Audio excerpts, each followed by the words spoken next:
Hey everyone, welcome to my weekend special. I hope you enjoy the show. Hit that like button and be sure to subscribe to the YouTube channel so you never miss my show, whether it's Tuesday, Thursday, or Saturday.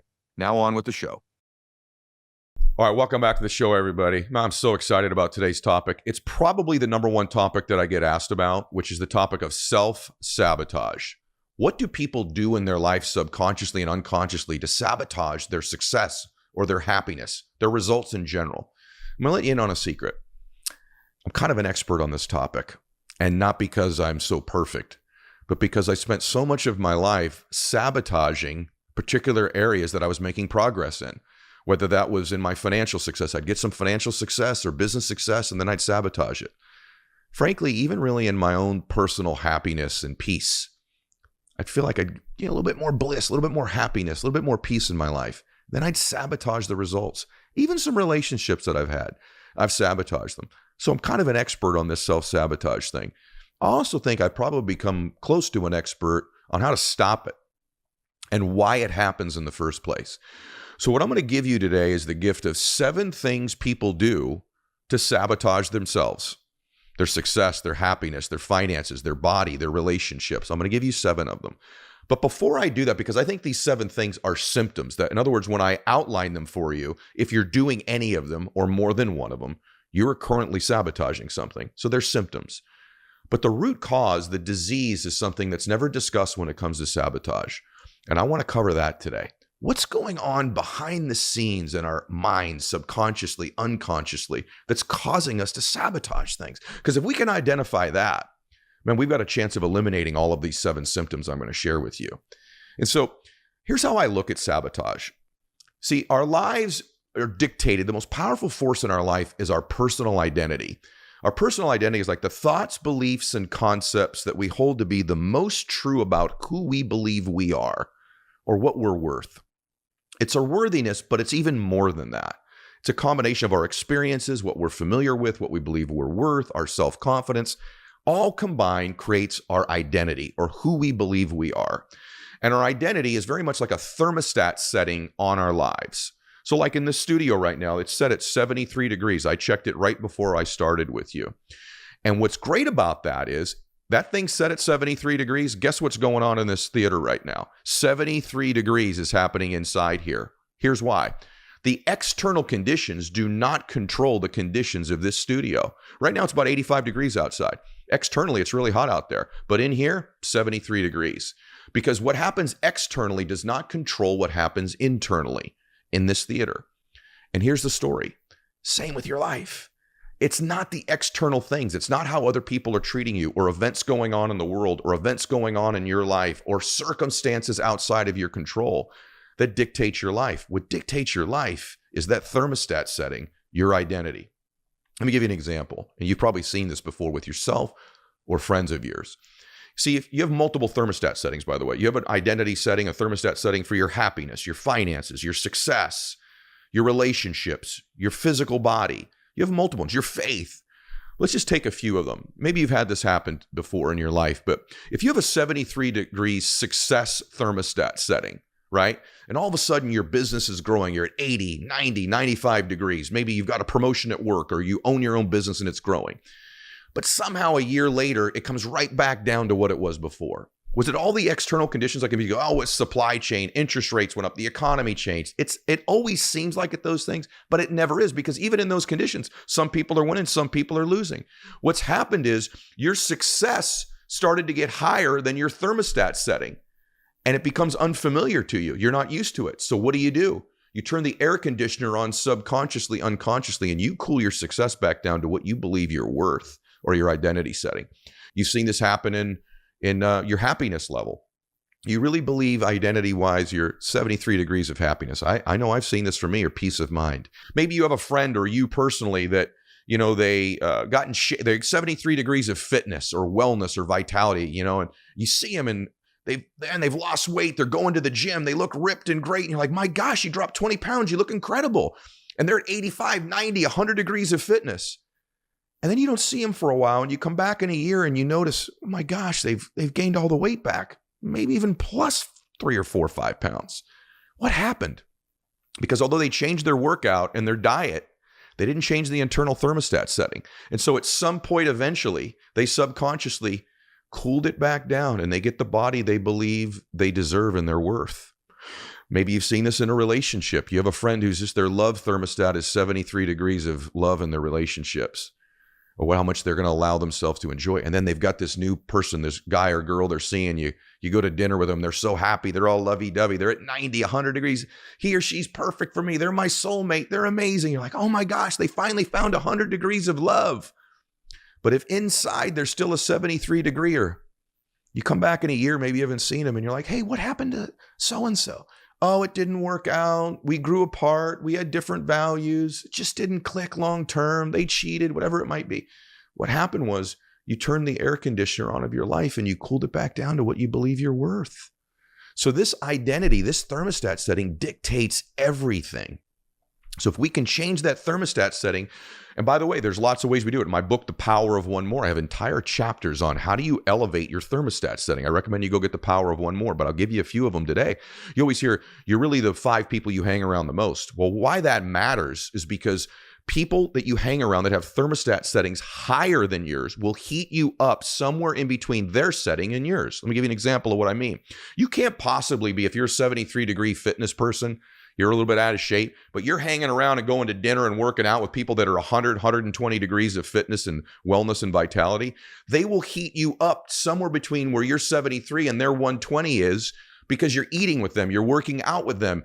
See, progress is influence. Proximity is influence. So they heat you up. Same thing in your success. If you start running around, you're 73-degree person of success, you're just kind of right down here, but all of a sudden you start hanging around people that are at 90, 100, 120 degrees. You've got mentors and friends that are 120, 150. They heat you up by proximity. So there's faith, there's association, and there's intention. These are 3 things I call the trilogy of increasing one's identity. So association is a big one. So that's why it's important to evaluate, who are you hanging around? Do they just make you feel good? Do they validate your thermostat settings, or do they increase your thermostat settings? So identity is a major root cause disease of self-sabotage. And again, we're going to cover the 7 symptoms in a minute. The other thing to evaluate is, in our life, remember this, we like to move towards what's familiar. And we all want to have a sense of self-control in our life. So we move towards what's familiar, and we don't like the feeling of being out of control. So I'm going to submit to you something that maybe you've never heard before. You probably have never heard the thermostat analogy, but I'll give you another one. Maybe the reason you self-sabotage is because it allows you to predict the future. It allows you to predict what's going to happen, which is giving you the illusion of self-control. Think about that again. Maybe the reason you're self-sabotaging is because it allows you to predict what's actually going to happen, because it's going to become familiar. And it gives you this illusion of self-control. Maybe that's what's going on behind the scenes. This identity thing where we cool it back down because we don't like to go to the unfamiliar. We don't like to move where we've never been before. And so self-sabotage allows our lives to become predictable because they'll stay the way they've always been. Isn't that interesting? Now, what are 7 symptoms of the 2 diseases I just described? Number 1 thing that people do that sabotage themselves, and this is in no order, but I'm going to give you 7 of them. Number 1 thing they do, they focus on the past. They focus on the past. They look backwards a lot. You know, there's this analogy that the rearview mirror is smaller than the windshield for a reason, because you should be looking through the windshield. But the truth is, the inside of the car that you're sitting in, the present place you're sitting, is even bigger than the windshield. And I can tell you that people that are growing, that aren't sabotaging themselves, spend very little time looking in the rearview mirror. They spend some time looking in the windshield forward, but they spend a lot of time fully present at where they are. And if you're looking in the past all the time, you're going to repeat it. If you're looking in the past, the reason you look back there is it's familiar. The reason you can look back there is you can predict it. The reason you look back there is you've tied a story to it that you're very familiar with.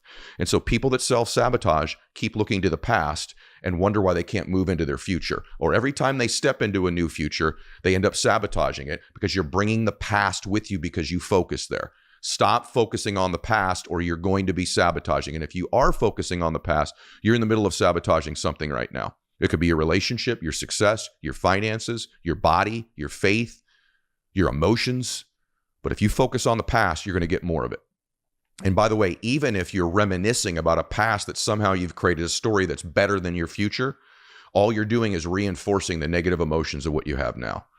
Second thing that people do that self-sabotage, they focus on what they don't have. They focus on the lack of things. People that focus on lack end up replicating it and getting more of what they don't want to have. When you focus on what you don't have, the relationship you don't have, the body you don't have, that you're not as beautiful as you want to be, or as tall as you want to be, or as smart as you want to be, or you don't have the connections or the relationship or the degree, or what you think is the notoriety or the followers on Instagram or the friends or whatever it might be. When you focus on what you don't have, I promise you that's a symptom of somebody who's in the midst of sabotaging something in their life or who is going to. Let's just already look at this. You focus on the past, you focus on what you don't have, you are already turning the air conditioners on of your life. Even if it hasn't shown up in the result yet, it's about to, because you're cooling things back down again. The third thing that people that sabotage themselves do is they compare. They compare themselves to other people. Remember, this comparison is the thief of joy. But they also do something really interesting. They don't just compare themselves to other people. By the way, let's just stay on that for a second. You're comparing yourself typically to the most filtered, sanitized version of most people's lives, which is what you see on social media. They've taken 900 pictures to post that one, then they threw a filter on it, right? And you're comparing what is going on in your real life to the lives of other people.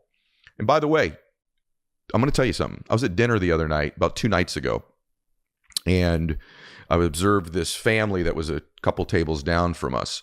And man, it was just one of those nights. We've all had that in our family. Nobody was getting along. The kids were screaming. Mom and dad were mad at each other, saying some nasty things, yelling at the kids. One of the daughter had hit the son. You know, we've all had something like that happen. But it was a really difficult night for that family.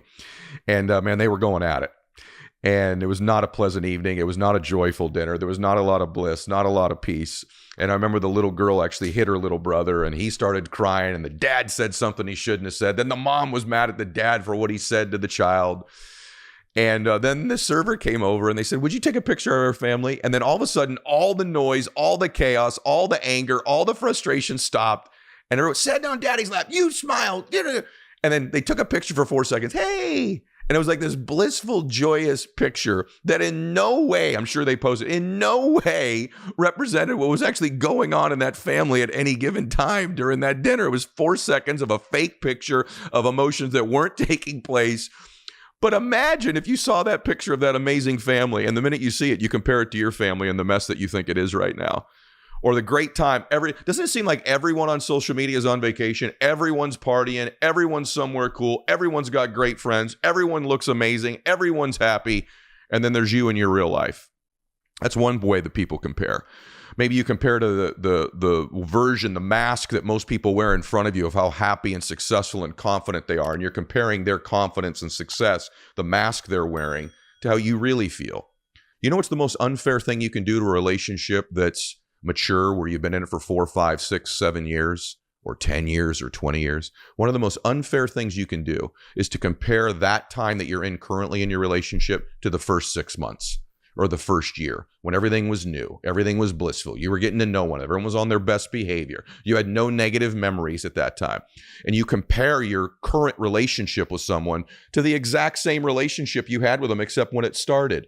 Or worse, you compare the relationship you're in to a previous one you had with another person. It doesn't even need to be another person. It could just be another time with the same person. None of that is fair. Maybe you're comparing your life right now to 5 years ago, or 8 years ago, or when you were in this or that, or this career or that job. Comparison is the thief of joy. Don't compare yourself to other people. Don't compare yourself to their sanitized versions on social media, the masks they wear, and don't compare your life to another time in your life, or a relationship to another relationship, or even the current relationship and just a different time in that relationship. You're getting ready to sabotage your relationship, your success, your happiness, your emotions if you compare. So far, people that sabotage focus on the past, they focus on what they lack or don't have, and they compare. The fourth thing people do that sabotage themselves is they focus on things they can't control instead of the things they can control. There's a lot of different things you can't control. You can't control other people. You can't control their behavior. You can't control the market. You can't control interest rates. You can't control what's going on in the world around you. You know, one of the great distractors in life that steals people's joy is the media. The media is constantly feeding you things that you cannot control that you ought to be very upset about. And many of the things that you see, you should be upset about. There's so many things going on in the world that are tragic and hurtful and disgusting and make you wonder about humanity. And you should spend some of your time focusing on those things and trying to make a difference for them. But at the same time, if you obsess in that world in the media of all things you can't control, all of them, you begin to become habitual about focusing on other things you can't control in your life, and you're going to sabotage your own life. You're going to. Don't focus on people, things, events that you cannot control. Now, there are things you can have some influence over by speaking out and having an opinion. You understand the difference that I'm making here. You know exactly what I mean. But what I am saying is when you become somebody who repetitively and habitually constantly focuses on events, people, things, circumstances that you cannot control. Here's what I do know. You can't control other people. If you think you're going to control that person you're in a relationship with, you're going to sabotage it. If you think you're going to control that client or customer of yours, you're going to control the conditions of the world, you're going to control the market, you're going to control politics in the world, you're going to have a life that's probably going to have a lot of self-sabotage. So don't do that. Influence it, be informed, but don't try to control it. The fifth thing that people do who self-sabotage, they get discouraged. You know, as a believer, as a faith-based person, I believe there's an adversary. And I believe the adversary's number one weapon he will use against you in your life to get you to sabotage your life is to get you discouraged.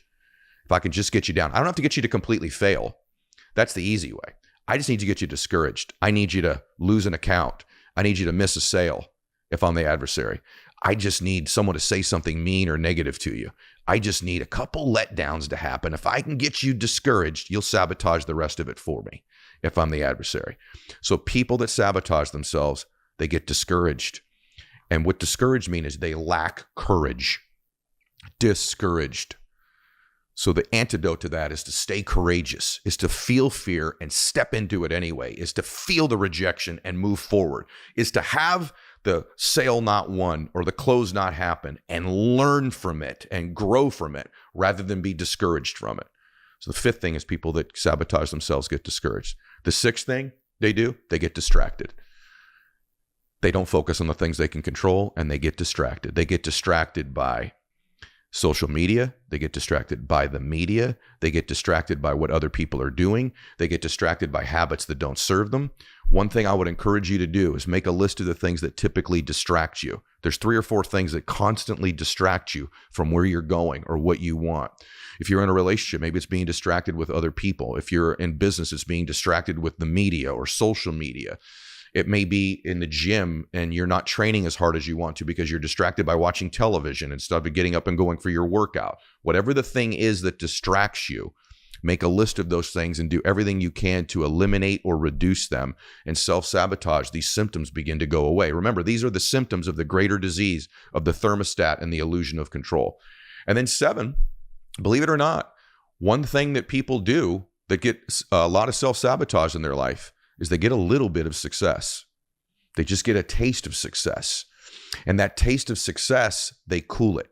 In other words, if it's in their business life, they get a little bit of progress. They get a promotion at their job, or if they own a business, they've grown their income. They're at a level they were never at before. Just a little bit of success. Man, you'll start to sabotage things a little bit. I'm amazed when I watch this, but people that get a little bit of progress in their business and then they cool it. They don't make the same effort that got them that little bit of success. Let me say that to you again.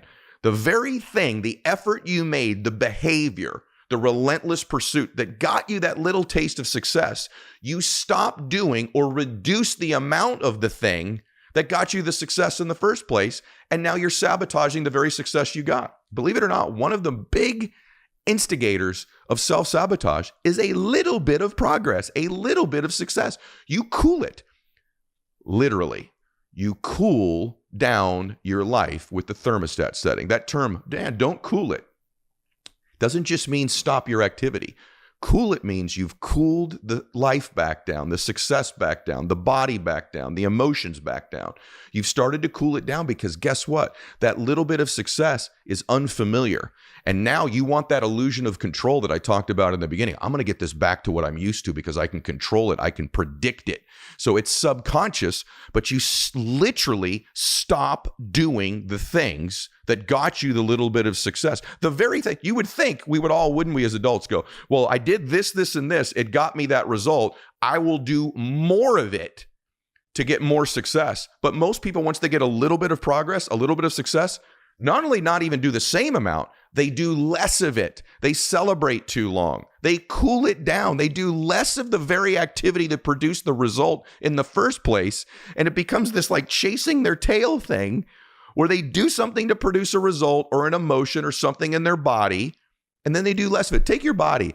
Maybe you ate a particular way for 3 or 4 months, amount of calories, amount of protein, amount of hydration, right? Amount of cardio you do, the way you lifted, it produced a change. Then you get that change, and not only do you not do the same amount, you should be doing more of it. You do less of it and sabotage the result. Or in business, there's a certain amount of contacts and phone calls or emails or posts you made to produce that little bit of progress and success. You get the success, and rather than doubling down and doing more of it, or at least the same amount of it, you do less of it or none of it and sabotage the very progress that you made.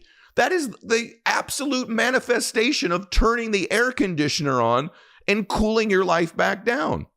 So let's review these 7 symptoms of the disease of self-sabotage. Focus on the past. Focus on what you don't have. Compare. Focus on everything you can't control. Get discouraged. Get distracted. And have a little bit of success. Those 7 things are symptoms of people who are probably going to sabotage their lives. Why? Because they haven't increased their thermostat setting, their identity setting to 85, 90, 100. See, you can acquire all the skills to be successful, all the tools. Man, you can have the Ferrari of talents or the Ferrari of opportunities. But if you're driving a Honda of an identity, you're going to get Honda results. No offense to Honda, but you know exactly what I mean, right? The truth of the matter is you've got to find a way to increase that thermostat setting. And that's through your faith, by focusing on your intentions, and through your associations. Let those people around you heat you up. One thing to evaluate, we talked about comparing and lack and focusing on the past. I'm going to ask you a question. What about the people you hang around the most? If you took a look at the last 90 days of your 4 or 5 best friends, when you're around them, when you talk with them, how much of the conversations are about the past? Remember this? Remember that time? Remember when we were there? You remember, right? Is there a lot of that? Because if that is the case, you're just reinforcing the past. Or maybe you focus on what you don't have, or maybe they gossip about other people, or they're comparing to other people. Maybe they're constantly talking about what's going on in the world or around you or things they can't control. Maybe they help you get distracted. And when you start to evaluate the people that are around you, I can just tell you something. I've had lots of friends in my life that I've added, some toxic people I've had to eliminate. But my best friends get me focusing in the present moment or on where I'm going, and we spend very little time talking about the past. And I'm blessed that many of my friends have incredible pasts at this stage of my life. They could talk about the Super Bowls they won, or the millions of dollars they made, or the company they built and sold, or the amazing family they've raised. They spend very little time talking about the past, even when it's incredible. They're focused in the present moment, or they're looking through that windshield going to the future. They spend very little time. But if most of the conversations you have with the people around you are on the past, you remember this, remember that party, remember that time, remember this thing, remember that vacation, remember that time? Maybe they compare to other people. Maybe they gossip about other people. Maybe they focus on what they don't have. Maybe they are constantly reinforcing that you're enough right where you're at. You know, that's one of the things that's frustrating to me, is this notion that you're enough right where you're at. Well, yes, you need to accept who you are, but there ought to be this part of you that's hungry to grow. I want my friends not to accept me as I am, but to have high expectations of where I'm going. I want them to love me as I am, but believe I'm capable of more. I don't want them to accept where I'm at. I want them to love me, but not accept where I'm at. In fact, I want them to not accept it. I want them to expect success, expect progress from me, but love me where I am. Believe in me where I am. I want people around me that see me as I could be, not as I am. And the more you have those people in your life, the less likely you are to sabotage your life. All right, we covered a lot of things today. I want to remind you of one thing. You were born to do something great with your life. And here's the cool part. You have everything within you right now that you need to make your dreams come true. And you belong in your dreams. Let me say that to you again. You belong in your dreams. And if you can stop sabotaging your progress, your emotions, your body, your relationships, your finances, you're going to be there. And so it's a matter of curing that disease and keeping an eye on these 7 symptoms. Once you're aware of your thoughts, they lose their power over you. You become an observer of your thoughts. You are not your thoughts. In fact, not everybody and everything you think is true. I think a lot of things that aren't true, and I challenge my own thinking, my own emotions from time to time. And when you get above them and you observe your own thoughts, you go, my gosh, I'm trying to control this. I'm moving to the past. It's all familiar to me. I'm going to focus in the present and project into the future. You can totally change your life because you belong there. You do not belong repeating the past. You do not belong discouraged. You do not belong comparing. You do not belong focusing on the things you don't have. You should not be focusing constantly on what you can't control. You have no business being discouraged. Don't allow yourself to be distracted. And when you get that little taste of success, get hungrier for more because it's great. Progress is power. That's what you were born to do, is to grow and expand. I've said this many times. I am most focused on the expansion of my being. And I'd love you to be focused on that. Get focused on the expansion of you, of your emotions, of your understanding, of your life, of your learning, of the difference you can make, the contributions you can have, the experiences and memories that you can currently have and the ones that are coming your way, not on the ones that already happened.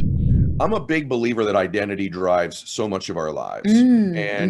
You being, I've heard you talk about this briefly, but I think we all are trying to become consistent with whatever this identity is that we think we hold for ourselves. And sometimes the lack of an identity is unbelievably detrimental to someone's life.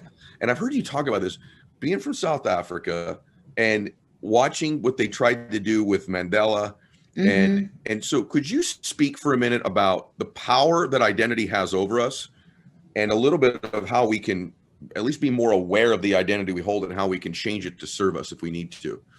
Love your question. It's brilliant and it's so important. Yes, I was born in Zimbabwe, and that country alone had enough problems and still has, and then grew up in South Africa, and all my kids were born there, and we've been in the States now for 13 years. So I was in South Africa in the apartheid era and the transition and the post. And so by the time I had my first child, my second child, that Mandela came into power, I was carrying my newborn baby and to go vote for Mandela, literally, and with our housekeeper, and that's how significant that is in my lifetime. But I was working in the pre-apartheid, the pre-transition, the apartheid era, and it was horrific. I worked across all socioeconomic strata and different political areas. So from the richest of the rich to the poorest of the poor, education, corporate. And I spent 3 days a week working in what they called the townships, which were areas that they had through apartheid separated out, absolutely evil. And the reason I chose to work in all the different environments was to understand mind and humanity. So wherever you are, whatever you're in, how does this work, and how can we use our mind to help us cope with all these different circumstances?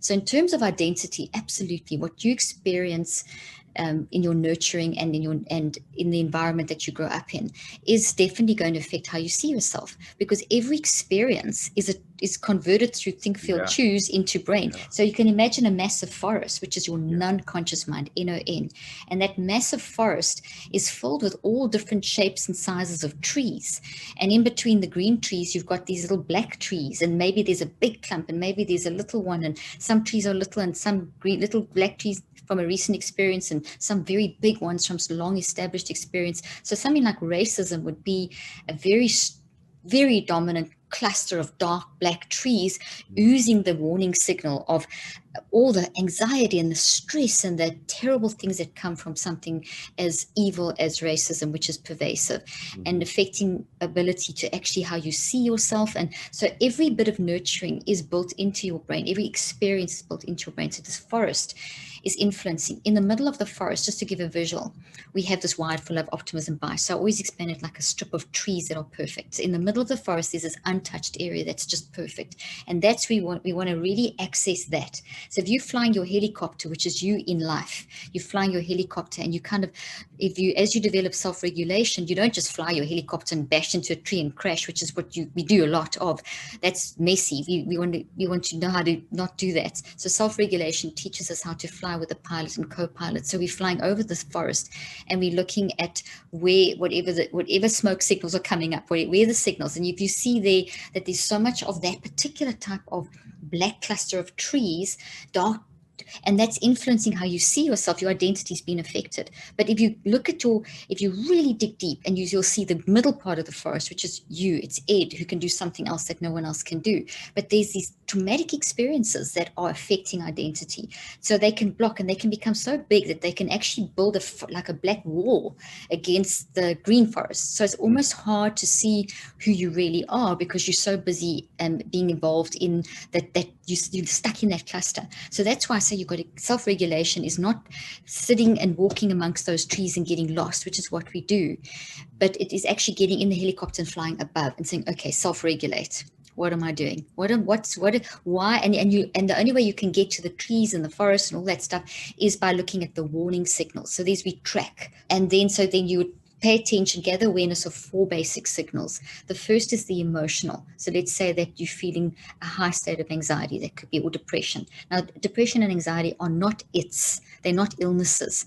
To say you have clinical depression or clinical anxiety is one of the most unscientific statements of our age, and has created a huge problem where people are now battling way more with mental health, not because mental health is on the rise, but because the mismanagement of mental health is on the rise. We're not allowing people to talk about the story in the forest. We're just saying, oh, signal of depression, 5 symptoms: you can't sleep, you can't get out of bed, you're feeling suicidal, blah, blah, blah. Okay, diagnosis, label, treatment is mainly medication. At the current stage is the gold standard. Some therapy if you're lucky.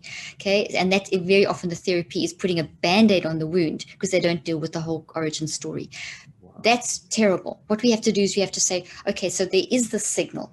There is this emotion of depression. It's consistent in your life, or anxiety, or both. Very often it's comorbid together, and terror and despair and anger and a whole bunch of others. It's never just one. So all of this is giving you power and giving you control, shifting the power balance. When you do this, gather in this way, and I'll finish the other 3 in a moment, you are making 1,400 neurophysiological responses work for you and not against you. Your blood vessels around your heart are dilating, which is sending blood flow and oxygen to your brain. That's increasing your ability to think more creatively. It's decreasing impulsivity. I can go on and on and on. So then now my body is in a state of healing.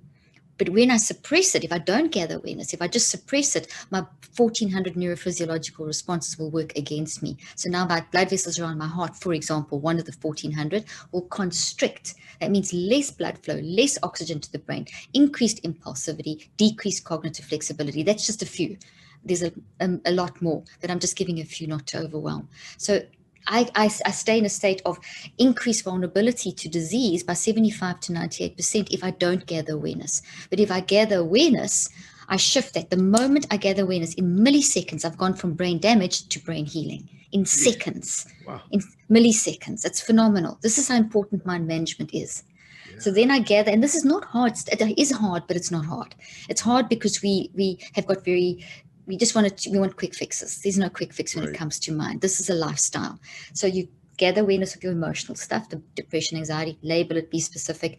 Then you're going to gather awareness of your physical state, heart fluttering, GI symptoms, tension in your shoulders. What is physically going on alongside this emotional stuff? It could be a series of things. There's no cookie cutter anything. You're unique. You have a unique signal guide. Then you're going to look at your behavioral signals. In other words, what are you doing? How are you speaking? How are you connecting with others? How are you doing your work? How are you just with yourself? All the behaviors. How are you speaking? How are you whatever? What's your creativity like? So what are your behaviors when you're in this state? And then you're going to go to your perspective. As I start getting specific about looking at these emotional, physical, and behavioral warning signals, I'm actually looking at the branches. I'm looking at these because they're memories. The thought tree is made of memories. So the signals have drawn me in, and those have been what I've just described. But now as I land my tree, I'm starting to look a little closer at these signals. And so now I also want to look at what my perspective is. What is the tree trunk? What's the perspective of what's this giving me? Life sucks, or I hate life, or it's not worth living, or there's just no purpose, or then you start, so by the time you've done that, you've objectively gathered all these apples in your basket. You control them. Now you go to looking at the detail. Does this mean? What's the data? That's when you reflect.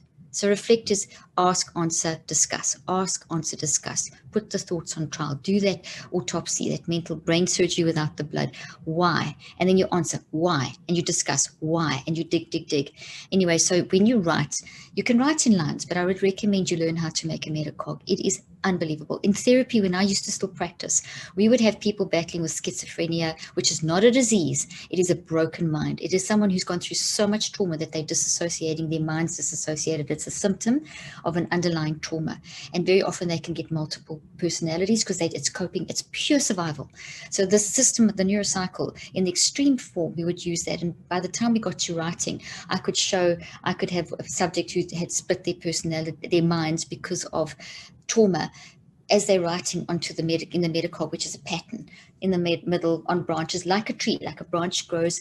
Each branch grows out the previous branch, and leaves are growing on the branches. That's what you do. You grow branches and you put your words on the branches, and you just like literally pour your brain on paper. As we did this, the sub-patients would actually see, they're talking about the same thing, but suddenly there's 3 different perspectives.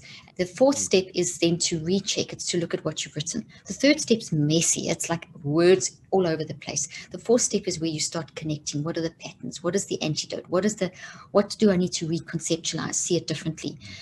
If we use an algebraic example, we all probably remember x plus y equals z, even if we didn't understand it. I'm sure all of us can recall x plus y equals z. And the concept there is that x plus y creates something kind of new that's over, it's like sort of replaces. I'm not saying that, I'm saying x plus y equals xy. Reconceptualization is xy.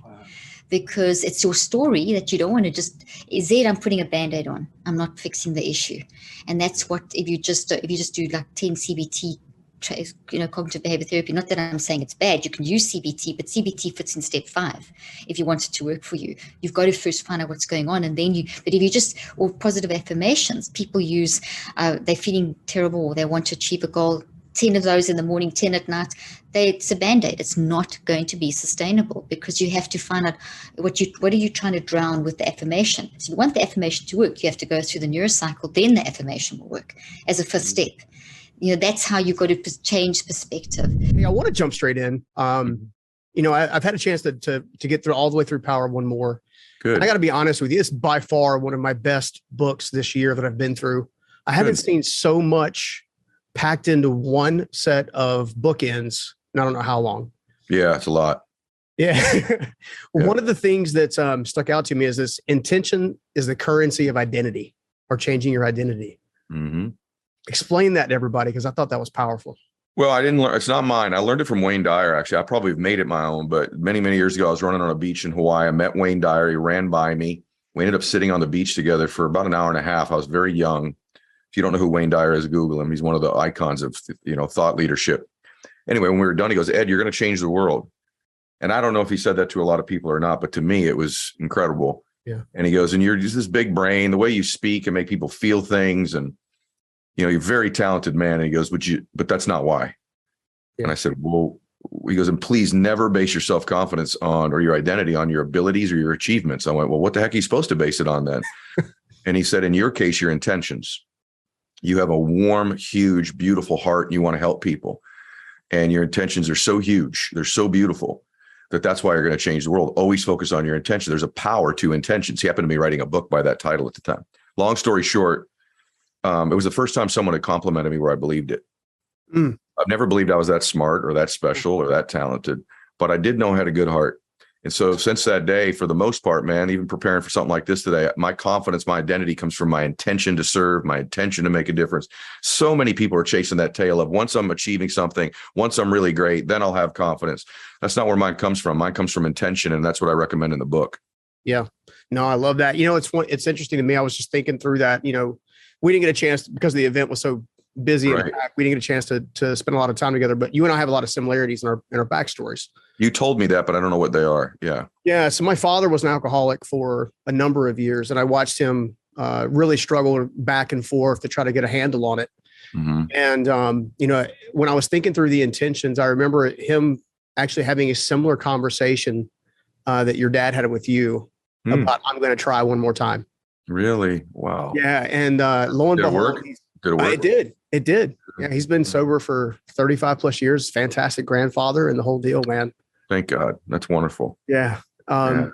But the intention behind that intent behind going through by making that, an importance, right? Yeah, I think most of the things we do great in our life come from love. My dad got sober because he loved his family enough to try again. Your dad got sober enough because he loved you and loved your family enough to try again. Hopefully he loved himself. But oftentimes, we have to find something we love. Obviously, it may not be us, but all great things are achieved through love. And that sounds corny with two dudes talking that lift weights and stuff. But the fact of the matter is it's true. And when I focus on who I love or what I love, that's much bigger than whatever the obstacle is in my way. And that's always given me the fuel and the energy to, persevere where maybe other people quit or gave in. Yeah. How much of that intention is cycles into self-sabotage? I mean, how do you mean? What do you mean by that? Well, to me, if you have a focused intention, you're intentionally choosing a direction, where self-sabotage appears to be a lot more subconscious. Mm-hmm. And well, self-sabotage comes from that internal identity that whatever you're about to go do, you don't believe you're worthy of, or even if you get it, you'll blow it. Like you've heard me talk many times about the thermostat analogy. It's in the book, but the truth is, if you don't get this internal thermostat, your identity high enough, no matter what you achieve, you're going to turn the air conditioners on in your life and cool it back down again to what you believe you're worth. I watch this all the time on my new show. I have a new TV show, what's going to be streaming, called Change with Ed Mylett. And this woman, one of the guests on the show, was a woman. She gained 180 pounds, lost 90, gained it back, lost 90, gained it back. And I said, the challenge for you, Angie, is you believe you're a heavy woman who happens to have lost weight. Mm-hmm. And because that's the case, your identity as a heavy woman, you'll always get back there and turn the air conditioners back on. But what if the truth was you've always been a healthy, fit woman who had gained weight? And if we could switch that identity, now we won't sabotage ourselves again. Yes, sabotage is really the process of getting what we believe we're worth. Yeah. We're really getting what we believe we're worth. So we're trashing the current results of the current situation to get back to what our thermostat setting is. And that we call that sabotage, but it's just getting back to what we believe we're worth. Yeah. And at least for me, we didn't get a chance to super connect just one-on-one, but part of my backstory is, overcoming homelessness and some other things to kind of get where I'm at today. Mm-hmm. And it was something in the book that you mentioned I thought was pretty powerful. And it was a huge shift for me, which is one of the reasons I wanted to bring it up, which is this essence of operating out of history versus operating out of future. Yeah. I kept telling myself I was the high school dropout because I had to pay the bills and help the family and all that kind of stuff. I kept telling myself for a number of years. Mm-hmm. And then one of my first mentors, old man Mylett, told me, he said, there's two ways to think. You can either learn to think like me, you can learn to think like your dad. Which one will it be? Wow. Right here. Yeah. Right here. Talk to me about history, man. Talk to me about operating out of history versus future. Well, 1% of all people operate out of their imagination and their dreams, and 99% operate out of history and memory. And this is a really insidious thing. We don't even realize we're doing it. When we're children, we're happier. Why? My belief is we were just more recently with God. Yeah. And two, we don't have a history and memory, so we're forced to operate out of imagination. And then at some point, for some children like you and I, we start getting a history early because it's thrust upon us with an alcoholic dad or whatever. But for the most part, most kids, it's 10, 12, 15 years old. They start operating out of history and memory. And what we do in our life is we move towards what we're most familiar with. So you become familiar with this history and memory, and you just move towards it. Same emotions over and over again, same thoughts over and over again. Even if the external circumstances change, our life is our emotions. We move towards the same thing. And that ties into associations. We all have heard, hey, you're going to be the product of the 5 people you hang around. That's old school, right? Yeah. How do you know who it should be? What's one thing no one's ever told you before? I'll give it to you right now. It's in my book. If your peer group operates out of history and memory, they don't serve you like they should. I'll give you an example. If when you're with your friends, it's like, man, you remember that, you remember high school, you remember that one thing, you remember that, yeah, right? And that's what most friends do together. Yeah. I don't have a lot of that. I have a little bit of it. And by the way, my peer group have great histories and memories they can operate out of. True. Yeah. But they don't. When we're together, you almost got to force them. What we're doing is we're talking about imagination and dreams. What are you working on right now? Where are you going? What's it going to look like? You think you can get Tom Brady to talk about past Super Bowls all the time, dude? Come on, man. He's talking about, hey, I got this new crypto thing. I've got this new watch. I've got this new business thing I'm doing. I got this NFT. We're going to win the Super Bowl this year in Tampa. I want to get ring 8, whatever it is. You talk to Tim Cook, who runs Apple. He's not talking about Macs from 20 years ago. He's talking about what they're working on now and where they're going as a company. And so the people around you, if it's history and memory, that's one little key. Like, I'm not saying drop people. I'm not a big believer in that. Unless they're toxic, you don't got to do, but you got to add. And so this is how critical imagine. It's like you probably asked me one of the 4 or 5 most important things in life. What is your frame of reference? History or memory, or imagination and vision? It's okay to have some history and memory. We learn from it, but going back there, you cannot be in both zones at one time. So if you're in history and memory, you are not in vision and imagination. And you were born to imagine. You were born to dream. You were born to do something great with your life. And I just remembered that's something I want to talk about tonight in my speech. Thank you for giving me that question. Hold on. Go ahead. Keep going. I'm going to write a note down because that was really good. I think that if I want to give people a gift that are watching this, it would be if they could have lunch with you and they could sit down, or they got 10 minutes with you and there weren't cameras around and they could just ask you something, right? So I'll ask you first, Brooks, and then I'll have Jules answer. But if they ask you, hey man, like, I want to make my family proud of me. I want to chase the best version of me. I want to create this business. I want to transform my body. I want a transformation in my life, right? What advice would you give me overall on creating a transformation in my life and chasing the best version of me? What would you tell them? Honestly, the first thing I'd ask you is, what do you want? When you ask somebody that question, like, Ed, what do you want? Yep.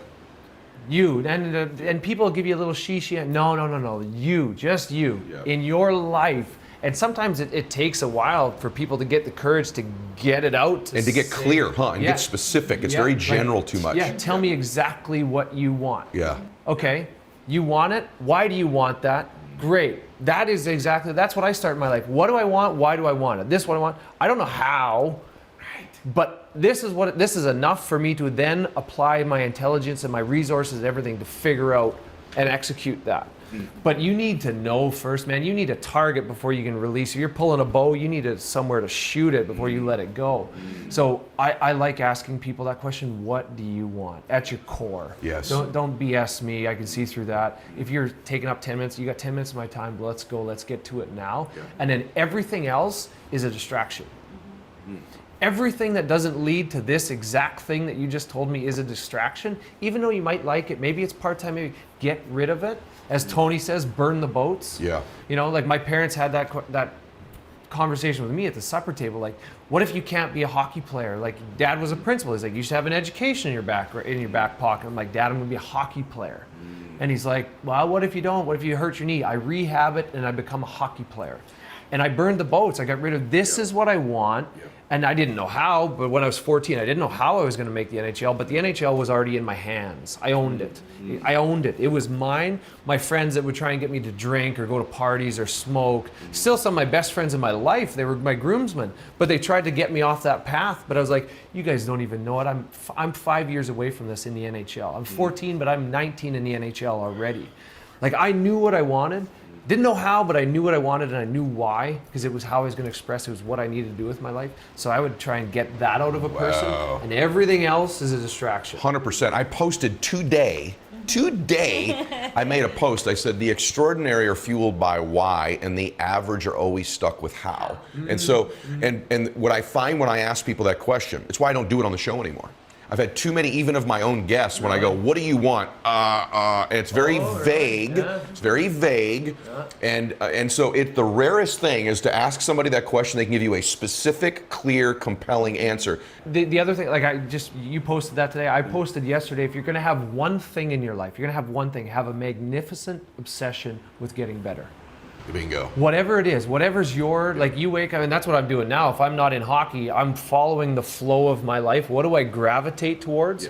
Because I'm not getting paid for it, but what's my thing that I love? That's telling me where I should be. That's and then correct. Have a magnificent obsession with improving that. Yes. And it will find a way to monetize itself. You'll be successful. It really does, by the way. It really does. And your obsessions, move towards your curiosities and your obsessions. Your obsessions become your possessions. You're going to possess what you're obsessed with. And here's the issue for most people.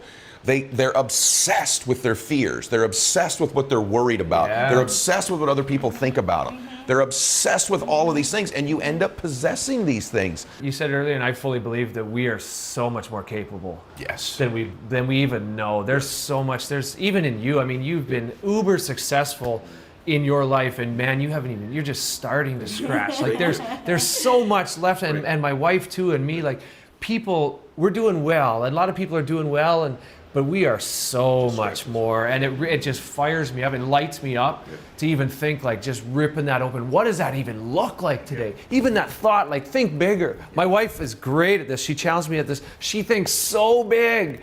And sometimes I'm like, that's not even, you want a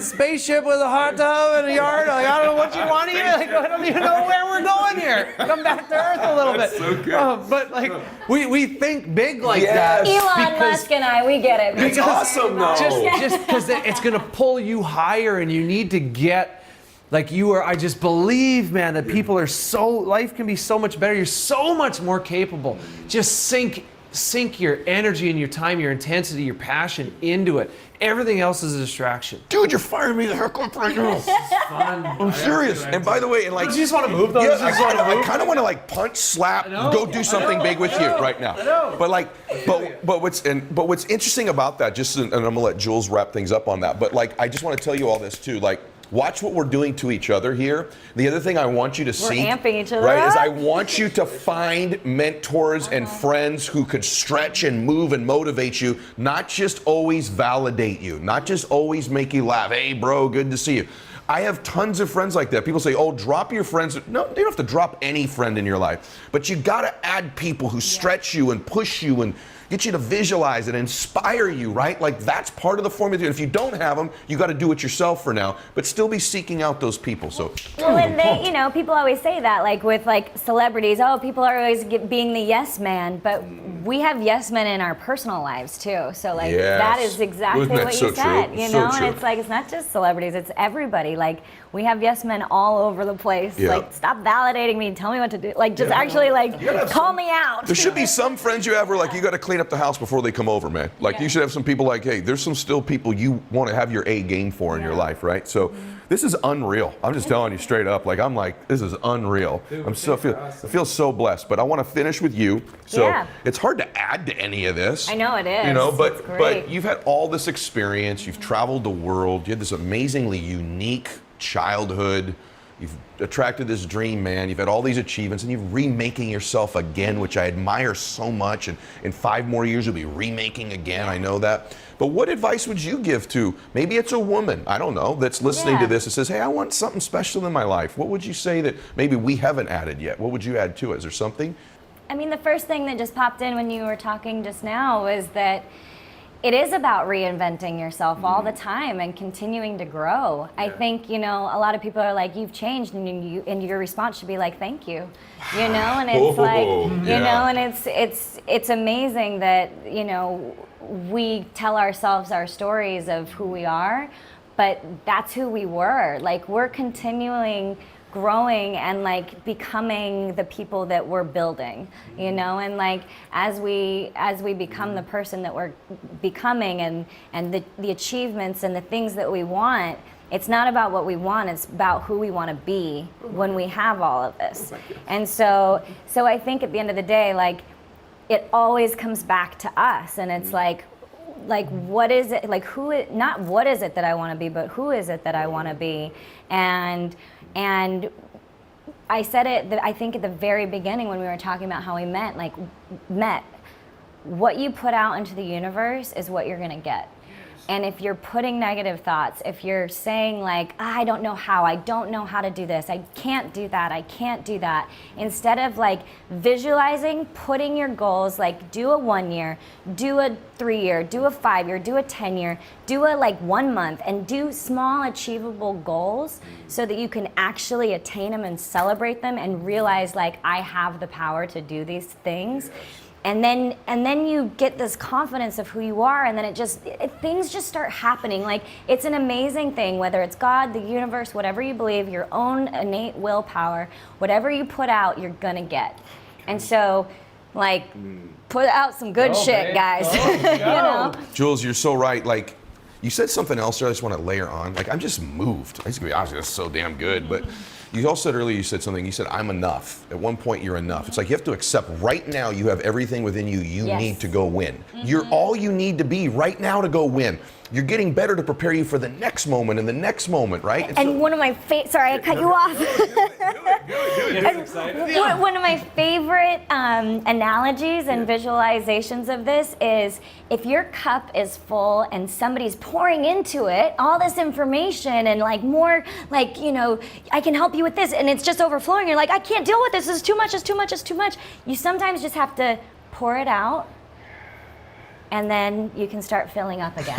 You know, it's like, you know what you know right now, and that's great, and that's gonna get you to that next step. But once you're there, pour that damn cup out and start over, you know? And it's like all this new information comes in, and then you're able to actually download it and receive it. So good. Were you gonna say something on that? Sorry, I get excited. We do a lot of like creative planning stuff in our garage, and it was actually, we were talking about this the other day because she was helping me with the next stage of my life, my reinvention. And something we put up on the board, her brother Derek was also helping, and we put up on the board, what do we want to do and who do we need to become to do it? And it's exactly what she's talking about is, and we talked about, have your vision, what you want to do, okay, that's great. And then who do I need to become to do this? And I tell her this all the time, we work on this, I tell her this, I'm building a man that's better than I am right now. So I'm not yet this man, but I have a vision, a concept of who he is. And she'll say, like, there'll be some mornings I'll wake up at 5 or 5:30, go work out, or 6 or whatever. She's like, oh, babe, it's early. I'm like, yeah, but I'm building this man that's capable of more. When we have kids, he needs to work out before we have kids. So we don't have kids yet, but this man needs to be capable of that stuff before we're even there. So I always work towards this far distant man that's better than I am. And I acknowledge he's better than I am, but I aspire to be like him and gradually just moving that needle every day. And some days I fail, some days I take a step back. Oh my gosh. I want to kiss you right now. We can kiss, buddy. No, I'm serious. Are we all just best friends right now? No, it's like, no, like I just want to say something, like, it's so good. So I talk all the time that I think at the end of my life, I'm a Christian, I believe that I want the Lord to go, hey, well done, good and faithful servant. But I also think he's going to go, hey man, this is the man you could have been. I want you to meet the man you are capable of becoming. At the end of your life, I think you met the person you were destined to be. And my life is chasing down that dude. Every decision I make, I'm trying to chase that dude down. So at the end of my life, when I meet him, he shakes my hand and says, hey man, I've been watching you. Great job, and we're identical twins. The worst end of a life would be to go to the end and you meet that woman and you're total strangers. And she had experiences and memories and contributions and differences. That's great. That's a great visual. Right. Yeah. So my barometer is chasing down that person. Exactly what you said. You're trying to build that better man, build that better woman. And it's the blissful dissatisfaction. Correct. It's the same thing. You're happy, you're not satisfied. Right. You're still you love your life. You look at the life you live, your family, you have a fantastic life, but still it's not that it's not enough, it's just not enough. It's not enough. It's not enough. I'm enough, but it's not enough. You know, I wanted to ask you about something that I think has affected you. I know it's affected you, but so many people listening have this in their life, and maybe they shove it in the back of their mind, but it's still there, and that is this idea of labels. And what I mean is, like, so many of us have had, maybe it's when we were kids, someone called us a name, or you know, we're in a situation and someone says, oh, but you're not smart enough, or you don't have what it takes, or you're the wrong fit for this, or you don't come from the right family, or this, that, the other thing. And a lot of times we then find ourselves as an adult, and that label is like stuck and it's taken root, and now it's sort of coming out in our lives, and we haven't even thought about it in years, but it's still there, that identity. When you were, I think it was 8 years old, you were called Eddie Spaghetti.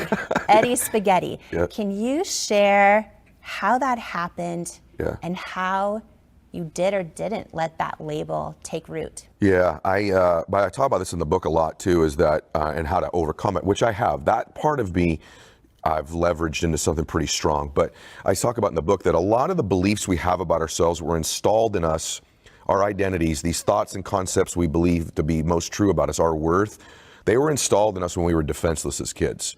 So it's like, be a good boy, be quiet, be a good girl, don't do that, don't make too much noise, don't, and you start to develop this identity when you're young, and then when you get out into the world, because you believe it, you confirm it, And then you gather more and more references for it, and before you know it, you're 20 or 30 or 35 years old, and it's who you are. And you've proven it because of this. Your identity is the most powerful force in the world. You're going to be consistent with it. And most of what you believe about yourself, you weren't in control of believing. It was put there when you were a child. Well, same with me. So you have this combination of this kid who's at home. Things aren't real stable there most of the time. Sometimes I feel like I overcook that too, because when it was good, it was very loving. And the other thing is I had this loving mother 100% of the time, right? 100% of the time. And great grandparents and lots of great stuff. But there was this thing, right? So you have that anxiety going in chaos, going to school. I'm a little guy. I'm shy. I'm very, very shy. You know this about me to this day. I'm still very introverted, which surprises most people because of the speaking and stuff in the show, but I'm super introverted. And I just started to get picked on. And this Eddie Spaghetti, your meatballs, right? And the class would sing it to me and they'd see me get upset. And it started to develop into this pattern of you're not good enough all the time. And then I remember, you know, a few years later, a baseball coach, really, I was become a pretty good player, but we had a great player on our team who went on to play like Major League Baseball for many, many years. He's still a really good friend of mine. And I had a couple bad games and I was down.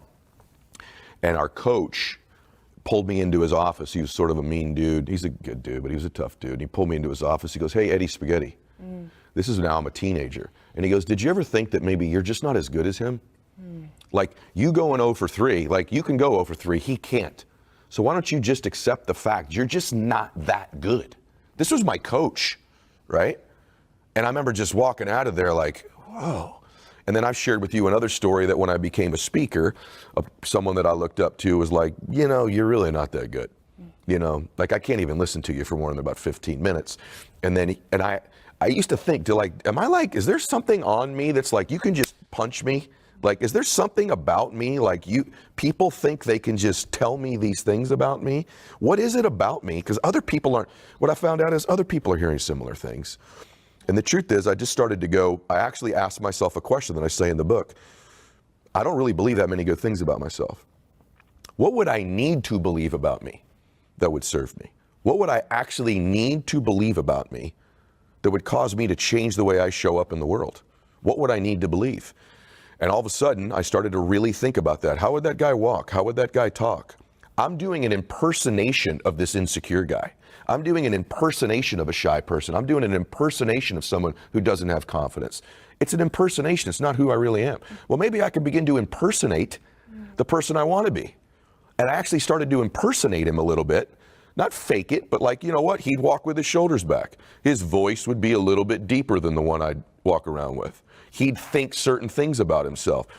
Moreover, he would treat other people a particular way. He would treat other people in a kind and generous and strong way, almost in an overabundance of kindness and generosity to people, and belief and love for people. And a lot of that happened when I worked at the orphanage. I was like, now that's the guy I like. That's the guy that I am. I'm the giving guy. I'm the kind guy. And you know what? I found out when I did that, I took it away from me, as we said earlier, it was about other people, that I found a lot more peace. So I just started to become that person, and slowly but surely, I think I am that person. That is really powerful. There's, I'm sure, so many people, I'm sure they'll send messages about this, who, you know, see you online, watch your content, and maybe think that everything's perfect. Right. And think that you were just born with all of this confidence and with, you know, everyone loving you and millions of people following you, even through grade school, right? I mean, we tend to think those things about people that we don't yet know deeply. And then we think when those things happen to us, like someone tells us we're just not good enough, we kind of hide it because we're embarrassed by it, or we think it doesn't happen to other people. And I feel like you sharing that is so powerful. Thank you. I think I have a lot of people from high school actually that follow me now, right? When you're, and I think if you were to ask a lot of them, because they've told me this, I just wasn't, I think they would just say to you, like, I wouldn't expect it to be an Eddie. You know, not like he was a complete, I was just there, if that makes any sense. Like, no, I would not, there was no like most likely to succeed in any of my, you know, yearbooks or anything like that. But I don't think by the time I graduated, it wasn't like he's a complete dum-dum, but it was just like, he's just Eddie Mylett, you know, he's just Eddie. Like, you would never suspect he would be the person that, you know, might reach a lot of human beings in his life. You know, you just would never have predicted that. And that ought to give everybody hope. If you're not one of those people that everyone's like, no, for sure it's her. Yeah. I was definitely not that person. You go, oh, just mark it down. He's going to do something great with his life. No, no one was saying that about me. No one. No teacher, no coach. Maybe a couple teachers when I was a little guy, but most people would not have said that anything significant was ever going to happen. So good. They didn't know you were the one. That's right. They didn't know. That's powerful, because a lot of people are wondering, am I the one? Can I be the one? No one's telling me I'm the one. And I think the fact that you doubt, I think the fact that you doubt or wonder whether you're the one is indicative of the fact that you probably are. Woo! I do. I just believe that. That's so good. And you know this, and by the way, the reason it's good is because you know that to be true about you. I know that's true, but I've never thought about it that way. I know that's true. And I'm just thinking right now, I have goosebumps thinking about how many people are listening to this. And right now they know that they're wondering if they're the one. Yeah, and that makes you probably the one. Yes, that's right. And you know this because it happened in your life. Yes, that is huge. All right. This is good. I want to talk about, the story.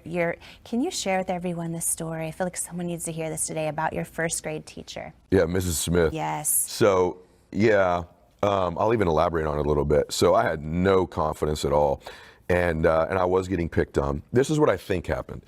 Mrs. Smith was just a super, really kind lady, and we had moved to the town that we were in then, and so I was also a new kid.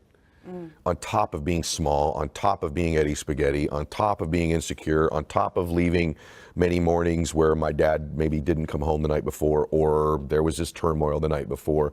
I'm just leaving that house, this little dude. I wish I could go back and hug him, which my mom did a lot of, by the way. And so she knew that I just had no self-esteem. And I believe she orchestrated this entire thing, but we were doing testing like for grades and stuff for the next grades. And she purposely I believe she purposely did this for me. She had someone come in the back of the room and say, Mrs. Smith, we need your smartest student to come take a test to represent the class. And I could see the person in the back. I heard them. And I watched Mrs. Smith go, that's Eddie Mylett. I would pick Eddie. He's the smart boy. And she picks me. And I remember going, oh my gosh, she thinks I'm the smart boy. And I just looked at her and she smiled at me. And I remember just lighting up. And then the person goes, okay, then Eddie Mylett, you need to come with us. And I stood up, and it was the first time ever in my life that I was like, I'm special. This is special. And I walked up and went to the back, and I took the test, and I guess I did well. But when I came back in, I didn't say this on the last time I told this. When I came back in, at the end of the day, class was over, and Mrs. Smith said, Eddie, can you come up here for me? And I came up, and she hugged me.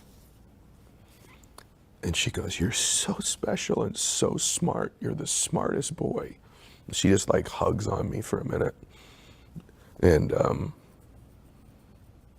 it really changed my life a lot. It changed my life because that was the first time I was like, well, maybe they're wrong. Maybe I am smart. Maybe I am special. And this beautiful soul knew exactly what she was doing. She orchestrated all that. She knew there was this child. I think she had this sense something was going on in my home, because kids don't come like that to school, that shy, that timid, unless something's wrong at the house. And I'm telling you the truth that I've thought about that like hundreds, maybe thousands of times in my life, that event in my life. What a beautiful, beautiful soul she was. So that's Mrs. Smith. It's one of those people, in your life when you close your eyes and you go, there's this handful of humans that make you feel special, make you feel loved and cared for and believed in. And she's on that highlight reel of like maybe 3 or 4 human beings in my entire 51 years. And the reason that that's important is because I've tried really hard in my life to be that person for other people. That they go, he loves me, he cares about me, maybe even as important, he believes in me. And then you show people how to live a little better. That's exactly what she did. She was a super, super special person. And little did she know that little first grade dude would, be on a show with you today. So. Last night when we were talking on the phone about this idea about how many people don't feel seen. Yeah.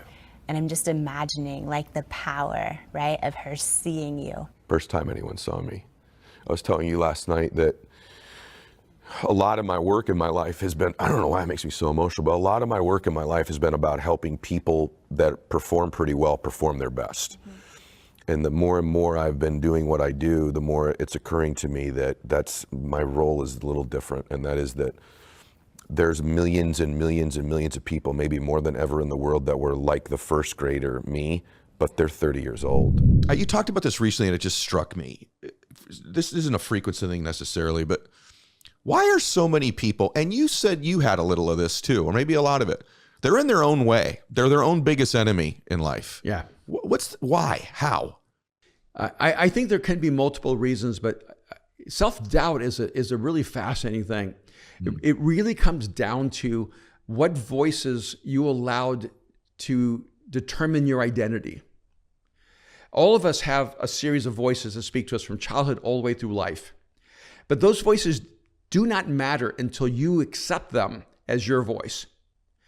So if someone says to you, you don't matter, but your voice tells you you do matter, that voice doesn't have power over you. Yeah. But when you let that voice shape who you are, and I think for me, Ed, I had voices inside of me saying, don't be too successful. I literally was always my greatest enemy. This voice, because I'm a deeply spiritual person. Yes. And I have this, my life is centered around the person of Jesus Christ. Mm-hmm. And I've never wanted to do anything to invalidate my relationship with him or to cause anyone to ever question my sincerity. So what that did for me is it actually created some self-limiting mindsets, because I didn't know how to become the full version of myself and not have people question my faith. And when I had to realize eventually, I think this is one of the things I learned from you and so many others, is the better you're at something, the more people are going to hate you. There is no way to escape opposition or hate or whatever you want to describe it. And once I could accept that, going, even if I'm completely sincere, there's always going to be people who question your sincerity. So true. And so then I went, well, if I'm going to have people who hate me anyway, I might as well be the best version of myself. I might as well move toward optimal performance. And at this point in my life, Ed, I'm at the point where I'm going, I want to have the greatest impact on the world that I can while I'm still on this earth. Mm-hmm. And writing the 7 frequencies was a huge part of that journey for me. Writing Mind Shift was a huge part of that. And what I'm going to do from this point forward in my life is I'm going to give to the world what I feel will create the greatest contribution on this planet. I love it. And you have to decide at some point, I will not live my life based on the voices that are speaking at me. That I will listen to a deeper inner voice that calls me to the greatest purpose that I have. Oh, it's so good. Erwin, he's had so much to give you guys. And I remember, you probably don't remember this, but there's even shame in some people's lives about making a little bit of money. Oh, I've had so much shame for that in my own life, Ed. I mean, my wife and I had a salary of less than $12,000 for 10 years. Gosh. Because I thought it was ethically wrong for me to make money. We slept on the floor. I wouldn't buy a bed because I told her that was a luxury, not a necessity. I don't know what got into my head. And I remember one day we were married, we had kids, and I said, I think that it's okay. I think God told me it's okay for me to make some money. Mm. And she goes, you can make money? I said, oh, I've always known how. I just would have to stop myself. Mm-hmm. And she goes, well, could you, start like now? but I always put a cap on myself. Yeah, that's right. You did, Erwin. You did. And I've always known I could make billions of dollars. I've never had that confusion in my head. And the confusion in my head was, do I give myself permission Do you know what you said to me about what you just, why is this so huge? Why I asked you. I was wondering if you were going to say this. You guys, you won't remember this, Erwin. We were at a friend's house. You know whose house it was that lives on the ocean. And you and I walked into the kitchen and I kept telling you, you're in this room and you're like, I've met these guys now. And it's not that big of a deal. And I said, Erwin, you could impact millions of people. And you said, Ed, and you kind of had this cringe when you said it to me. You go, I think I'm going to allow myself to make some real money now. And even when you said it, there was this discomfort in you. I said, Erwin, you have permission to do that. You just got to give it to yourself. Now, I don't know that you remember that moment, but I know where I was standing in the kitchen when you said it. And I just want everybody to hear this. This is a man who's coached some of the most influential people in the world. Top people in industries come to him. And even in his case, he had to give himself permission to allow some form of abundance to flow into his life because of some sort of a limiting belief around it. Now, if that's true of someone with his eloquence and brilliance, are any of you suffering with something that you're not giving yourself permission to feel, whether that be joy or love or the love of God, your faith, to know you can be somewhere in eternity? Maybe it's wealth, maybe it's physical health, but there's probably something today that you're not allowing yourself or giving yourself permission to have and feel. And give yourself the gift today like Erwin did. And by the way, once Erwin unlocked that type of permission, he had more financial abundance, but his impact grew with the world changers he now affects, right? Erwin, that opened up other lanes for you. Absolutely. And one of the things I realized for myself is I'm just not motivated by money. It just is not a good motivator for me, but I am motivated in seeing people's lives changed. And instead of waiting for someone to finance the vision we have to impact the world, we create the wealth, we finance it, we help millions of people. It's just so much more exciting, to be perfectly honest. Yeah. I want to share something with you because it just happened this weekend, and I just, from my folks here too, I think one of mine is that I am present with people. Yeah. And I do observe people. And so it's really interesting because I think that's one of the things that I love about doing the show. And it was fascinating because I never gave any thought as to where that came from, because your brain brilliance comes from the fact that you had this damaged brain as a child. Yet it's one of your great gifts and one of the great things you're intelligent at, one of your geniuses. And so this weekend somebody had asked me, why do you think, like on your show or even we were at a dinner, you're so present, you're listening. Where do you think that comes from? And I didn't know. I thought about it and I said, I'm not sure, but it's interesting. My dad's sober 30 years now, but when I was a little boy, my dad had a drinking problem. And I never knew as a little boy which dad was going to come through the front door at night. And so unlike most kids who would run up and hug dad, I would observe dad when he came home. And so when dad walked through the front door, I'd look at his physiology, I'd look at his eyes, his face, his lips. I'd listen to what his first few words were. And I think since I was about a 4-year-old little boy, I was sort of, through that unfortunate circumstance in my family, I developed this intelligence of being present and really being with someone and understanding them and connecting with them and seeing where they really were. And it's ended up serving me as a 47-year-old man with you here today. Wow. Isn't that interesting? And so for some of you listening, I would just say to you that sometimes some of your great genius could be coming from some of what you would think might be some of the more tragic events in your life or difficult events in your life. So just think about that. And the self-talk also, when I said, at age 9, a teacher looked at me and said, that's the boy with the broken brain, for the whole class. And parents and adults have to be very careful because your external words become a child's internal words. Because every single time I did bad on a quiz, on a test, or not picked for a sports team, which was all the time, I would say, because I have the broken brain. That became my internal conversation. And I always tell people when they come to me and they say, I'm not smart enough, I'm not good enough, I have a horrible memory. I always say, if you fight for your limitations, you get to keep them. If you fight for your limitations, you argue for your limits, they're yours, right? And here's the thing, your brain is like a supercomputer and your self-talk is a program it will run. So if you tell yourself you're not good at remembering names, you will not remember the name of the next person you meet because you programmed your supercomputer not to. They say the two most powerful words in the English language are also the smallest, I am.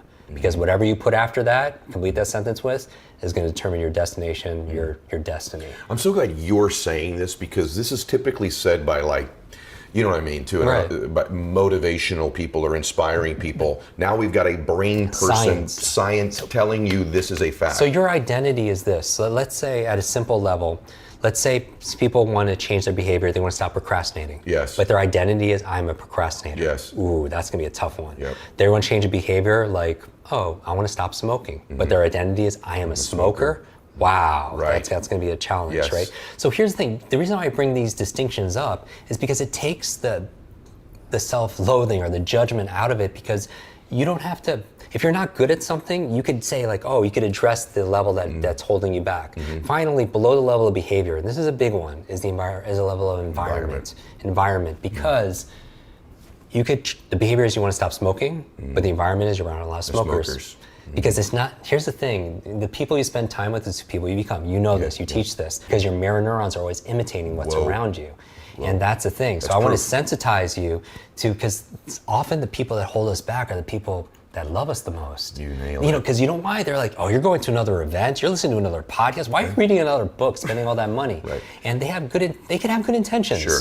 Right? Because ultimately people are doing things for, generally I believe for good reasons. Most people. But they could be sincere, but they could be sincerely wrong. Sincerely wrong. And I love the I'm not this yet. Right. I also want to just repeat things that you say brilliant things one after the other. And so this idea that as a parent, your external dialogue becomes your child's internal dialogue is just riveting. I mean, it's riveting. And it's also true, I think, of leaders and companies too. Your external dialogue about your company or about that individual can become their internal dialogue. So what you're saying matters so deeply. There are 6 primary questions we learned in school. 5 W's and 1 H, right? Okay. Now watch this. The identity level answers the question of who. The beliefs and values answer the question of why. The capabilities answer the question of how you do it. The behavior is the what, and the environment answers the question of when and where. It is fully aligned. And so I feel like we have natural genius inside of us, and when this is aligned with this, when people talk about their mind and their body and their values and their habits, when they're all aligned, things happen naturally and they're not happen forced. And my goal for everybody who's watching and listening to this is that they're smarter than they think. It's just we weren't taught how to do these things. And when you're in congruence and in alignment, things happen. Your natural superpowers, if you will, come out organically and are not forced. Boy, man, brother, that's so good. I'm processing all of this with you. They'll be mad at me if I don't ask you a tactical question. Absolutely. So can you give them, I'm gonna get a couple more things, but thank you for taking the extra time. I'll get DMs and emails if I don't ask you. Tactically ask him a specific tactic to remember a name. Yeah. So I have Max out. Perfect. Do you do an association when you remember someone's name? I do. Okay. Really fast. I would say be suave. Be suave. I'll give you really quick. B is believe. Right? Believe you can, believe you can't. You're right. So stop the negative self-talk. Okay. Right? So that's obvious. The second thing is E is exercise. We already talked about the power of exercise. Practice. Because the bad news is it takes practice to learn someone's name. The good news, not as much as you think. Okay. Like I'm really good at names, but after practicing for a couple months, it's just become second nature. Okay. Right? Just like parking a car or learning how to type, you do it without thinking. The suave is this. S stands for say the name. When you meet somebody, you say their name back to them, right? Because you make sure you observe it correctly. The U is you use the name. Use it 3 or 4 times. We talk about that. The A is you ask about a name. This is really great, Ed, when you meet somebody whose name you haven't heard before. You meet someone named Afzal or Ridiger. What can you ask about a person's name? You already said this. You already said it's not travel, entrepreneurship. What's everyone's favorite subject? It's themselves. So what can you ask about a person's name? How do you spell it? Where's it from? What does it mean? I was doing this training at the country's largest life insurance company. 100 people in the room. The training director's name was Nankita. And I was like, in front of the whole group, I was like, that's a beautiful name. How do you spell it? Where's it from? What does it mean? She paused. I was like, Nankita, what does it mean? She looked at all her coworkers and she said it means graceful falling waters. And I was like, wow. And then her coworkers gave that kind of reaction, like a novelty. And I was like, wait a second, how long have you worked here? She was like, X amount of years. With these people, yeah, a lot of them are good friends or at my wedding. I was like, out of 100, I was like, raise your hand if you knew that's what her name meant. Out of 100 people, how many people raised their hand? Zero. Wow. Zero. And talk about like caring, that became like a 10-year client, right? Because that's the power of a name, the emotion, right? So ask about a person's name. And then V in Be Suave stands for visualize. And here's a real tactical thing. We tend to be better with faces than names, right? Aren't you? Far better. You meet a lot of people, Sure, so right? do People you. come and you meet somebody. You say to them, "I remember your face, but I forgot your name." You never go to someone and say the opposite. You never go to someone, "I remember your name, but I forgot your face." That wouldn't so make true. any sense. Yes. But here's the reason why. For neurological, your visual cortex is a lot larger than other parts of your brain, so you tend to remember what you see. Okay. Now, if you tend to remember there's a Chinese proverb that goes, "What I hear, I forget. What I see, I remember. What I do, I understand. What I hear, I forget. I heard the name, I forgot the name. What I see, I remember. I saw the face, I'll remember the face. What I do, going back to practice and exercise, I understand." So if you tend to remember what you see, try seeing what you remember. So quick visual aid is this: play Pictionary. If a person's name, for example, is Mark, take a split second and put a check mark on their forehead. And you're like, "Jim, that's so childish." Who are the fastest learners on the planet? Children. Children. Yes. How fast can they learn a musical instrument? How fast can they learn another language? Right? They're sponges, and part of how they remember names is they make fun of people. Like they go to somebody, you're like, they go to someone named Jason, and Jason the Basin, right? And all of a sudden, like Jason's in therapy for years, not knowing, because he was teased. But that's how you learn. Banana, fana, faux fana. You learn through imagery, right? Okay. And they make fun, and so that remember more emotion too. Yes. Information you forget. Information combined with emotion. So person's name is Mary. Imagine you meet someone named Mary. Handshake breaks. You imagine she's getting married, or she's carrying 2 lambs under her arms. And here's the thing: it overcomes in business what I call the 6-second rule.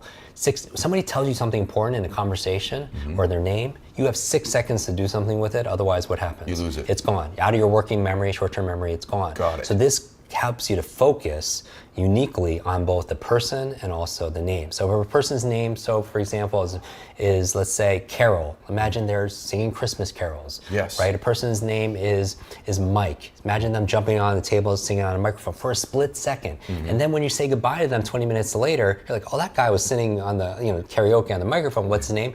Mike." Right? Because it glues it. And then, by the way, it's a short term, because once you know the person's name is Ed or Athena or Mike or whatever, what will happen You is... just named everybody here. Sorry. just so you know. It's Once perfect. you do that, then the pictures disappear because you know it. You just need something to glue it, because there's 3 parts to your memory. You encode the information, you store the information, then you retrieve the information. But most people can't retrieve it because they're not encoding in a way that makes it memorable. Oh my So you gosh. make it visual, you make it fun and interesting. So if a person's name is John, you can imagine whatever. Yeah, right. And then finally, that's the V. The E in SWAB stands for end. Okay. You always end a conversation using their name, saying goodbye using their name. Because if you could walk into a room of strangers and leave saying goodbye to 20 strangers by name, who are they all going to remember? You. They're going to remember. And that's a my. standout skill. Because it's not just what you know. Yes, you can learn faster. It's not only who you know, but it's also who knows you. Who knows you. And who's going to remember you. That's a standout awesome. skill. That is awesome. And the 6-second rule: if you don't use it, you lose it. So do something within the first seconds. That is brilliance. There are a few obstacles to effective reading, so let's go through them really quickly. Number 1, what keeps you from reading slow is lack of education. You're not born with the ability to read. Nobody is. Right. And so we learned it through class, through a training, right? But when's the last time you took a class called a reading? How old were you? Probably 6. 6 or 7 years old, right? Exactly. So we are still, every single person watching this, for the most part, we're still reading like we're a 6 or 7 year old. Whoa. Because that's the last time we had training in that one area, right? The difficulty, demand has increased tremendously, but we're still reading like a 6-year-old. So that's number 1, get the proper education, lack of education. Number 2, lack of focus. We could all relate to this. Yeah. You read a page in a book, you get to the end, just forget what you just read. Of course. Because your attention is everywhere, your mind wanders, you're thinking about the dry cleaning, the clients, everything, the kids. So here's the thing. You just mentioned that if you read faster, you feel like you wouldn't retain as much and understand as I know much. it's not true. But... It's not. It's not, because we weren't taught differently, right? And so what I would say is, the fastest, so I think it's a myth being spread around by slow readers that if you read faster you wouldn't understand as much, because it's a lie. And this is interesting because we have online academy, right, of speed reading, and we have students in over 180 countries, so we have a lot of data. And we found the fastest readers actually have the best comprehension because they have the best focus. Okay. So here's a metaphor. Your brain is this incredible supercomputer, but when you read, you feed this supercomputer one word at a time. Metaphorically, you're starving your mind. Okay. Right? And even if we were to talk like that through this conversation, it would be like 8 days to end, right? And what would happen to people very quickly if they were talking that slow? Their mind would wander, they would fall asleep, they would think about other things, they would just, And aren't those the same exact things that happen when you read? Yes. Your mind wanders, you Yes. fall asleep, you start thinking about other things. Yes. Because if you don't give your brain the stimulus it needs, it'll seek entertainment elsewhere in the form of distraction. Got it. Third obstacle, this is the big one, subvocalization. Yeah. Okay, this is the big one. By far, we're talking about your inner voice. Subvocalization means, you ever notice when you're reading something, you hear that inner voice inside your head reading along with you? You hear that, hopefully it's your own voice, it's not like somebody else's voice. The reading why it keeps you reading slow, the reason why is because if you have to say all the words to understand them, you can only read as fast as you could speak. And this is mind-blowing to me. Subvocalization, vocal speech, like a submarine, inner speech. If you're saying the words to understand what you're reading, you're doing it not right. Because New York City, you don't have to say the word New York City or computer to understand what those, just like when you're driving, you see a stop sign, you don't say to yourself, stop.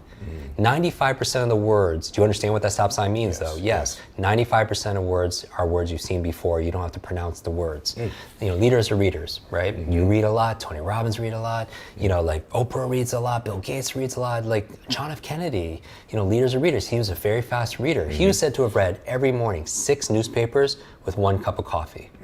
Most people, it's the opposite. It takes like 6 cups of coffee to get through like a newspaper, right? And that's the challenge. But let's say, he said to read 800 to 1,000 words a minute. But if he could talk the average talking to is about 200, 250 words per minute, there are like 700 words per minute he's not pronouncing, right? You don't have to pronounce words you've seen before, but that's how we were taught as a kid. Like a lot of what accelerated learning is, just like success, is unlearning. Bad habits. When you were a kid, you had to say the words out loud because the teacher needed to know you're pronouncing the words phonetically correctly. But later on, remember this? Your teacher said, read quietly to yourself, read silently to yourself. And that's when you took that external voice and you put it internal there, and it's been there ever since. Here's a point. When we listen to podcasts or audiobooks, how many people like to listen to it at 1.5 or 2x or 3x? And they can understand it too. Yes. You can't talk that fast though. And that's the thing, right? And so that's why subvocalization is saying, basically, if you're subvocalizing, your reading speed is limited to your talking speed, not your thinking speed. You could understand so much more, so much faster, but you can't talk that fast. It's a bad habit we picked up as a kid. So we did a whole podcast on how to reduce subvocalization, right? And or our programs, like over 21, 30 days, we teach people methodically how to do it, because there's a difference than a tip than a training. Sure, of course. Fourth obstacle, I would say, and then we go to solution, regression. It's a very bad habit we picked up as a kid. Regression is back skipping. You ever notice you read something, you go back and reread words, or you reread a whole line by accident? Upwards of 20, 25% of time can be spent rereading words. So how do you, now I'm gonna give you just one tip on how to overcome this, which will make a big difference. This tip is gonna help you read 25 to 50% faster with better focus. Now that's a huge return, because like on average, our online program, 300% increase. I know right now people are like, okay, how do I get more information from this person? And so I want to make sure they know where to go find you. The first one is, you've referenced this podcast that you have, and I'm a subscriber. There's just stuff every single time you're on there that is valuable. And I like that oftentimes it's not even very long. Oftentimes it's just digestible stuff. So how do they find your podcast? So on anyone's podcast app, search my name, Jim, Kwik. And that is his real name, by the way. I didn't change it to do my father's name, my grandfather's name. My life was pretty much planned out. So go get your podcast. And then or they go to the best way is actually go to kwikbrain.com, kwikbrain.com. There are actually videos on speed reading, remember names. I take a live audience up there and they do that. And then all my links to podcasts are there. So for podcasts and your website, both are also where they can get involved with your programs too, if they choose to, correct? And then also you've got a great Instagram account. Yeah, I mean, the podcast episodes also, we've done episodes on the top 10 brain foods, how to change your habits, how to change your limiting beliefs. Everything that has to do with cognition, we do it in 10 or 15 minutes. So brain hacks for busy people and learn faster, achieve more. Brain hacks are awesome. And then I love your Instagram. Thank you. It's so wonderful. And so I do the lives and the Q&As that are there. And so we like to post things that are just brain hacks. His Instagram is, you're going to get addicted to it. It's outstanding. Like yours. And I would challenge people, again, ending with this, to take a screenshot of this episode, tag us both on there, and then share. Remember, what you teach, you get to learn twice, and you own it. Share your big ahas or your questions, and I'll repost some of my favorites. So do I. So please do that, everybody. Take a screenshot, tag both of us, tell us what your biggest takeaway was. So in finishing, people, when we're done here, they're going to wish, I'd asked you so many more things. We got so much done today, but you're such a, just a wealth of knowledge. It's unbelievable. I hope people take pictures even of their notes. I'd be curious if they tag I would love that. to. They're going to be long, I can tell you that, because we've covered so much today, and thank you.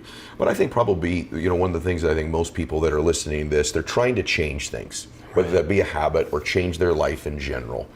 And you're an expert at this. If someone said I always do this, they got 2 minutes with Jim Kwik. Yeah. They ran into you at your Starbucks and you were as busy as you are. You said, I'll give you 2 minutes. Yeah. And they could ask you something. I think the vast majority of the people would say, I want to change something in my life, whether that be a habit or the external results in my life. I want to create a change. What would you say to that person? Where do they begin? What would be a step they could take? What would be a thought they would have in order to create change? So the obvious thing to say is lifelong learning. Commit yourself to lifelong learning, but that would be preaching to the choir, because if someone's watching this right now or listening to this, they are exceptional, and I applaud anyone who's made it all the way to the end. Yeah. What I would say is self-love is not selfish. I feel like the biggest challenge people have in life is this fear that they're not enough. Yeah. And I believe that's what holds us back. And people talk about themselves in relationships, and I think we grow a lot in our intimate relationships because they're a mirror to us. And I also feel like you have to fall in love again with the person in the mirror who has been through so much, but is still standing. Do you know what I mean? Yes. And when's the last time, learning and love, I always wish people, this year and their days be full of lots of life, lots of love, lots of laughter, and lots of learning. But I think they go hand in hand.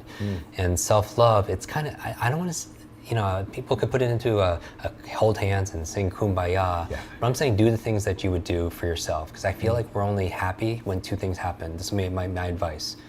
Number one, you need the curiosity to know yourself, right? Because that's self-awareness. That's why we meditate, that's why we journal, that's why we listen to things. It's self-reflection. We have intimate relationships, we build businesses because they put us through tests and shows us who we really are. So have the curiosity to know yourself. But once you know yourself, you need the courage to be yourself. Ooh. You know what I mean? Yes. And that's a different game. Totally different game. And a lot of us, when we're looking back again, we don't want to have those regrets and the expectations of other people. And that's where I think people they limit themselves. So I would say my advice to somebody right now is to make sure you dedicate time every single day to self-care. And really spend the time to not only know yourself, but give yourself permission to really be yourself. Because I feel like everyone makes SMART goals, right? They're specific and they're measurable and they're action oriented and they're realistic and they're time bound. And I'm all for that in setting goals. But also make them heart goals. Remember I talked about the power of the heart? Yes. Make them healthy in every area of your life. Make sure that they're healthy in the ecology of your life. I would also say make them enduring. Make them enduring, so as we go through hard times, which invariably will, in business and in life and relationships and health, make sure that they're inspiring enough to be able to get you through those hard times. The A is make them alluring. Alluring mean they pull you, right? They're so attractive, they just get you out of bed, they're alluring. The R is relevant. Meaning you want to make them relevant because a lot of people set goals, but are they solving a personal problem for you? Are they really relevant to your particular values in life and in relationships and business? And finally, the T, I think it's the most important one. When you're setting goals, make them your truth. Because so many people are setting goals and a vision that's not really theirs. They picked it up from their parents. They're doctors because their parents were doctors, or they're picking up from the Joneses, or something outside. Know your truth and live from there. Man.